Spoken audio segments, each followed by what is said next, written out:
ನಮಸ್ಕಾರ, ನ್ಯೂಸ್ 46ಗೆ ಸ್ವಾಗತ.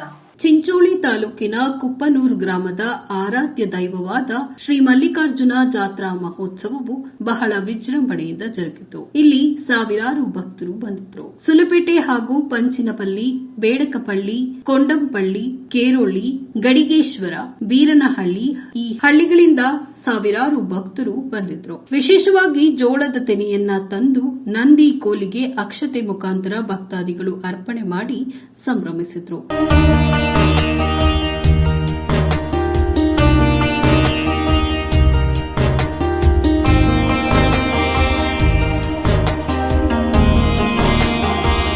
ಈ ಜಾತ್ರೆಗೆ ಮುಖ್ಯ ಅತಿಥಿಗಳಾಗಿ ಸನ್ಮಾನ್ಯ ಶ್ರೀ ಬಸವರಾಜ್ ಪಾಟೀಲ್ ಊಡಗಿ, ಜಗದೇವಯ್ಯ ಸ್ವಾಮಿ ಕುಪ್ಪನೂರ್, ಮಹೇಶ್ ಪಾಟೀಲ್ ಕುಪ್ಪನೂರ್, ನರಸಪ್ಪ ಮಾಸ್ಟರ್, ಸಂತೋಷ್ ಮೇಘರಾಜ್ ರಾಥೋಡ್, ಸುಲಪೇಟ್ ಗ್ರಾಮ ಪಂಚಾಯಿತಿ ಅಧ್ಯಕ್ಷರು, ಶರಣಗೌಡ ಗ್ರಾಮ ಪಂಚಾಯತ್ ಸದಸ್ಯರು, ಕುಪ್ಪನೂರು ರಾಘವೇಂದ್ರ, ಪ್ರಕಲ್ ದಿಲೀಪ್ ಕುಮಾರ್, ಪ್ರಕಲ್ ರಾಜೇಂದ್ರಪ್ಪ ಪೂಜಾರಿ, ಮಂಜುನಾಥ್ ಹಿರೇನ್, ಮಹದೇವಸ್ವಾಮಿ, ಮೊಹಮ್ಮದ್ ಪಾಟೀಲ್, ಜಗನ್ನಾಥ್ ಎದಲಾಯಿ, ಕಲ್ಲೂರ್ ಮಲ್ಲಿಕಾರ್ಜುನ್ ಮಾಳಗಿ, ಮಹೇಶ್ ಹಿರಾನ್, ನಜರುದ್ದೀನ್ ಮದ್ರಗಿ, ಶಾಕಿರ್ ಹುಸೇನ್ ರವರು ಆಗಮಿಸಿದರು. ವಿಶೇಷವಾಗಿ ಗೆಳೆಯರ ಬಳಗದೊಂದಿಗೆ ಯುವರಾಜ್ ಪಾಟೀಲ್ ಕುಪ್ಪನೂರ್ ಅವರು ಆಗಮಿಸಿದರು. ವರದಿ ಜರಡಪ್ಪ ಬಿ ತಳವಾರ್, ನ್ಯೂಸ್ 26 ಕನ್ನಡ, ಚಿಂಚೋಳಿ.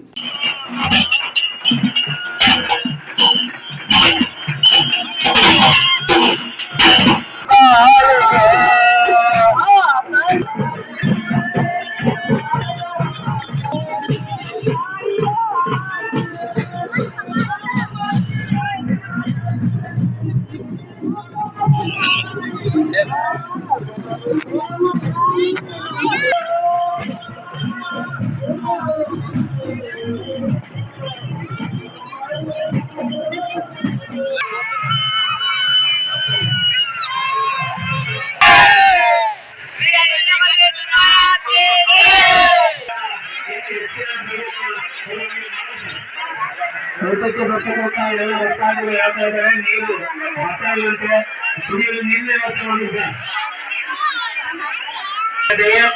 ಬರ್ತಕ್ಕಂಥ ಎಲ್ಲ ಭಕ್ತಾದಿಗಳು ಪ್ರಸಾದವನ್ನು ತೆಗೆದುಕೊಂಡು ಪುನೀತರಾಗಲು ಕಾಯ್ತಾ ಹೇಳ್ತೀವಿ.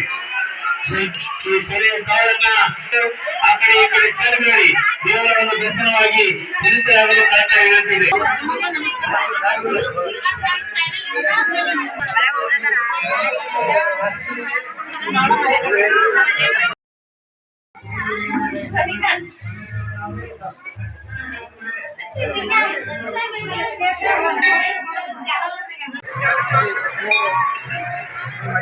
ದೇವರ ಜಾತ್ರಾ ಮಹೋತ್ಸವ ಅಂಗವಾಗಿ ಇವತ್ತು ನಮ್ಮ ಗ್ರಾಮದಲ್ಲಿ ಬಹು ವಿಜೃಂಭಣೆಯಿಂದ ಈ ಮಲ್ಲಿಕಾರ್ಜುನ ದೇವರ ಜಾತ್ರೆ ಆಗ್ತದೆ.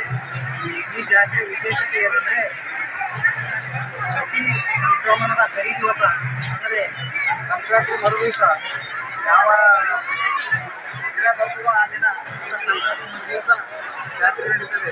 ಈ ಜಾತ್ರೆಯಲ್ಲಿ ಅಂದರೆ ಮದುವೆಯ ಸಮಾರಂಭದಲ್ಲಿ ಹೇಗೆ ಆಗ್ತದೆ ಅದೇ ಪ್ರಕಾರ ಇಲ್ಲಿನ ಒಂದು ವಿಶೇಷ ಅಂದರೆ 15ನೇ ತಾರೀಕು ಸಂಕ್ರಮಣ ದಿವಸ ಊರಲ್ಲಿಂದ ಪಲ್ಲಕ್ಕಿ ಮತ್ತು ನಂದಿಕೋಲ್ ಮೆರವಣಿಗೆಯಿಂದ ದೇವರನ್ನು ಕರೆದುಕೊಂಡು ಬಂದು ಮಲ್ಲಿಕಾರ್ಜುನ ದೇವರ ಬಳಿಯಲ್ಲಿ ಒಂದು ಎಣ್ಣೆ ಹಚ್ಚುವ ಸುರುಗಿ ಎಣ್ಣೆ ಹಚ್ಚಿ ಈ ಮದುವೆ ಸಮಾರಂಭದ ಕಾರ್ಯಕ್ರಮ ಇರುತ್ತದೆ. ಅದೇ ಪ್ರಕಾರವಾಗಿ ಸುರುಗಿ ಎಣ್ಣೆ ಹಚ್ಚಿ ದೇವರನ್ನು ಅಭಿಷೇಕ ಮಾಡಿ ಪಲ್ಲಕ್ಕಿ ನಂದಿಕೋಲ್ ಗ್ರಾಮಕ್ಕೆ ತೆರಳುತ್ತಾರೆ.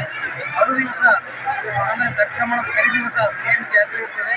ಅವತ್ತಿನ ದಿವಸ ಮಧ್ಯಾಹ್ನ 2 ಗಂಟೆಗೆ ಪಲ್ಲಕ್ಕಿ ನಂದಿಕೋಲು ಡೊಳ್ಳು ಭಜನೆ ಮತ್ತು ಮುತ್ತೈದೆಯರ ಆರತಿ ಒಳಗೊಂಡಿಗೆ ಮನೆ ಮನೆಯಿಂದ ಆರತಿ ತೆಗೆದುಕೊಂಡು ಇಲ್ಲಿಯವರೆಗೆ ಸುಮಾರು 3-4 ಗಂಟೆ ಮೆರವಣಿಗೆಯೊಂದಿಗೆ ಬಂದು ಹೊಲದಲ್ಲಿ ಬೆಳೆದಂಥ ಹಸಿ ಜೋಳದ ಸೀತಿನ ತೆನೆಯಿಂದ ದೇವರಿಗೆ ಅಕ್ಷತಾ ಕಾರ್ಯಕ್ರಮಗಳು ಹಾಕುತ್ತಾರೆ. ತದನಂತರ ಎಲ್ಲ ಜನರು ಪ್ರಸಾದ ಸೇವನೆ ಮಾಡುತ್ತಾರೆ. ಈ ದೇವರ ವಿಶೇಷತೆ ಏನೆಂದರೆ ಇವತ್ತು ಹಿಂದೂ ಮುಸ್ಲಿಂ ಭೇದ ಭಾವ ಇಲ್ಲದೆ ಇವತ್ತು ಎಲ್ಲ ಜನರು ಒಂದು ಭಾವೈಕ್ಯತೆಯಿಂದ ಈ ಜಾತ್ರೆಯನ್ನು ಮಾಡ್ತಾರೆ. ಮತ್ತು ಪ್ರತಿಯೊಬ್ಬರು ಹಿಂದೂ ಆಗಲಿ ಮುಸ್ಲಿಂ ಆಗಲಿ ಈ ದೇವರ ಅಕ್ಷತೆ ಮುಗಿಯುವವರೆಗೆ ಯಾರೂ ಊಟ ಕೂಡ ಮಾಡುವುದಿಲ್ಲ. ಅಕ್ಷತೆ ಬಿಟ್ಟ ನಂತರವೇ ಎಲ್ಲರೂ ಪ್ರಸಾದ ಸೇವನೆ ಮಾಡ್ತಾರೆ. ಹೀಗೆ 2ನೇ ದಿನ ಕಾರ್ಯಕ್ರಮ ಮುಗಿದ ನಂತರ 3ನೇ ದಿನ ಇಲ್ಲಿಂದ ಮತ್ತೆ ದೇವರು ಪಲ್ಲಕ್ಕಿಯೊಂದಿಗೆ ಮೆರವಣಿಗೆಯೊಂದಿಗೆ ಒಂದು ಸ್ವಸ್ಥಾನ ಗದ್ದಿಗೆ ಗ್ರಾಮದಲ್ಲಿ ಮೆರವಣಿಗೆ ಮೂಲಕ ತೆಗೆದುಕೊಂಡು ಹೋಗಿ ಇದಾಗಿತ್ತು ಲೇಟೆಸ್ಟ್ ಅಪ್ಡೇಟ್ಸ್. ಇನ್ನಷ್ಟು ಸುದ್ದಿಗಾಗಿ ನೋಡ್ತಾ ಇರಿ ನ್ಯೂಸ್ 26 ಕನ್ನಡ. ನಾವು ನಿಮ್ಮೊಂದಿಗೆ.